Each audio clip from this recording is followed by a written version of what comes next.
ఇప్పుడు వారు శ్రీ రామరాజన్న గారు.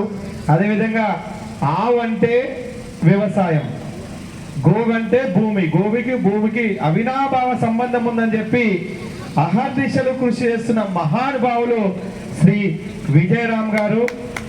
వారు నిజంగా వారు ఈరోజు ఈ కార్యక్రమానికి రావడం మనమందరం కూడా అదృష్టవంతులు అనుకోవాలి. వారు అనుక్షణం కూడా గోవును ప్రమోట్ చేస్తున్నారు. అదేవిధంగా తెలంగాణ రాష్ట్రంలో గోరక్షక్ దళ్ టీటీడీ బోర్డు మెంబర్ కోటి శ్రీధర్ గారు, శివాజీ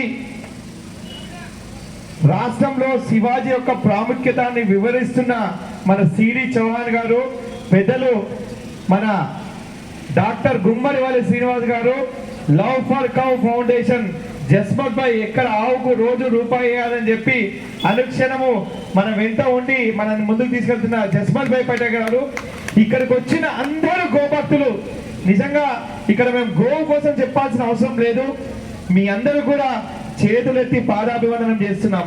ఎందుకంటే విశ్వ హిందూ పరిషత్ ఒక పిలుపునిస్తే మేము ఎక్కడ పెద్ద పెద్ద మీడియాలో కూడా చెప్పలేదు. ప్రతి సంవత్సరం అందరికీ తెలిసిన విషయం ఏంటంటే బక్రీద్ పండుగ వచ్చిందంటే మొదటగా మాట్లాడే సంస్థ విశ్వ హిందూ పరిషత్. ఏ రకమైన కార్యాచరణ చేయాలి, గోవులను ఏ విధంగా కాపాడాలి అని చెప్పి అనుక్షణం పరిశోధించి ఏ కార్యకర్తకు కూడా ఇబ్బంది కలగకుండా ఎటువంటి చర్యలు తీసుకోవాలని విశ్వ హిందూ పరిషత్ అనుక్షణం ఆలోచిస్తూ గత నెల రోజులుగా ఈ కార్యక్రమాన్ని ముందుకు తీసుకెళ్తున్నారు.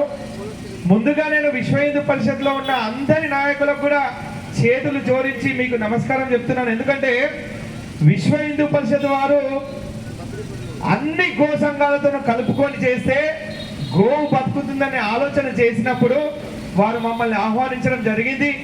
నేను వారికి ఒకటే విషయం చెప్పాను, అన్న ఒక్కరే కాదు విశ్వ హిందూ పరిషత్ చెప్తే రాష్ట్రం కాదు దేశమే కదిలిపోతుంది, మా అందరినీ కూడా మేమేదో గోవు కోసం చిన్న చిన్నగా తాపత్రయం పడుతున్నాము, మాలాంటి వారిని కూడా మీరు పిలిస్తే బాగుంటుందని చెప్పినప్పుడు నిజంగా అనుక్షణము మేము ఫోటోలలో ముందుకు వస్తున్నాం కానీ వారు ఎక్కడ ముందుకు రాకుండా వెనక ఉండి కార్యక్రమాన్ని ముందు నడిపిస్తున్న వారికి ప్రత్యేకంగా అభినందనలు. ముఖ్యమైన విషయం ఏంటంటే ఈ మధ్య కాలంలో మీకు జరిగిన సంఘటనలు మాత్రం మీకు చెప్పాలని అనుకున్నాము. మేము నిన్ననే రాష్ట్ర ముఖ్యమంత్రి రేవంత్ రెడ్డి గారిని కలవడం జరిగింది. అంతకుముందు రాష్ట్ర డీజీపీ రవి గుప్తా గారిని పెద్దలు శ్రీ రామరాజన్ ఆ రోజు ఉదయం నుంచి సాయంకాలం వరకు టీం అంతా, అదేవిధంగా శివరామ్ గారు, మా సుభాష్ గారు అందరం కూడా ఉదయం నుంచి సాయంత్రం వరకు తిరిగి డీజీపీ గారిని, సైబరాబాద్ కమిషనర్ గారిని, అదేవిధంగా రాచకొండ కమిషనర్ గారిని, హైదరాబాద్ కమిషనర్ గారితో దాదాపు ఒక్కొక్కరితోని ఒక అరగంటకు పైగా కూర్చొని చర్చలు చేయడం జరిగింది. వారందరికీ ఒకటే విషయం చెప్పడం జరిగింది, అయ్యా బక్రీద్ వస్తున్నాయి, వివిధ రాష్ట్రాల నుంచి కొన్ని వేల ఆవులు హైదరాబాద్కు తరలిపోతున్నాయి, దానిపై మీరు ఖచ్చితంగా చర్యలు తీసుకోవాలని చెప్పి వాళ్ళకి చెప్పడం జరిగింది. వారు సానుకూలంగా స్పందించారు.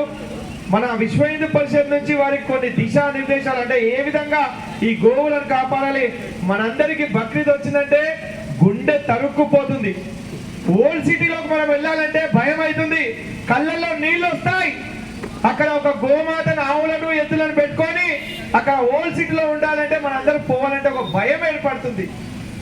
రాష్ట్ర ప్రభుత్వాలు ఏం చేస్తున్నాయి, నాకు రమేష్ అన్న మొన్న